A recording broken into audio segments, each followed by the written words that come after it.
இந்தியாவின் number 1 masala brand ஆச்சி மசாலா வழங்கும் மணிச் செய்திகள். இணைந்து வழங்குபவர்கள் அரசன் சோப். ரொம்ப ரொம்ப நல்ல சோப்.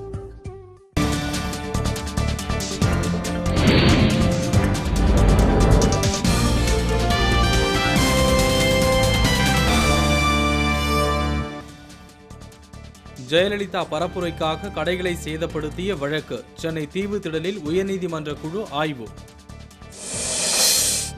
இந்தியா பாகிஸ்தான் எல்லை பகுதியில் 150 கோடி ரூபாய் மதிப்பிலான ஹெராயின் போதைப் பொருட்கள் பறிமுதல். காஷ்மீரில் பாதுகாப்பு படை வீரர்களின் துப்பாக்கிச் சூட்டில் உயிரிழந்தோர் எண்ணிக்கை 5ஆக உயர்வு. சென்னையில் முற்பகலிலேயே வெயில் கொளுத்துவதால் ஊர்தி ஓட்டிகள் கடும் அவதி.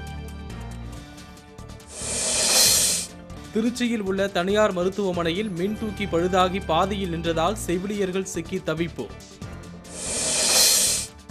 100 விழுக்காடு வாக்குப்பதிவை வலியுறுத்தி விழுப்புரத்தில் விழிப்புணர்வு நிகழ்ச்சி. காவலர்கள் உறுதிமொழி ஏற்பு. மகாராஷ்டிராவில் அமைச்சரின் வானூர்திக்கு இறங்குதளம் அமைக்க 10,000 லிட்டர் தண்ணீர் வீணடிக்கப்பட்டுள்ளதாக புகார்.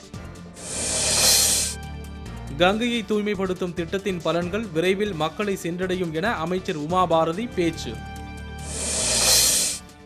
1 கோடி ரூபாய் மதிப்பிலான மகிழுந்தை பயன்படுத்தி சர்ச்சையில் சிக்கினார் கர்நாடக பாஜக தலைவர் எடியூரப்பா. ஜப்பானில் ஏற்பட்ட நிலநடுக்கத்தில் சிக்கி இதுவரை 19 பேர் உயிரிழந்துள்ளதாக தகவல். அதிர்வுகள் தொடர்வதால் பீதி.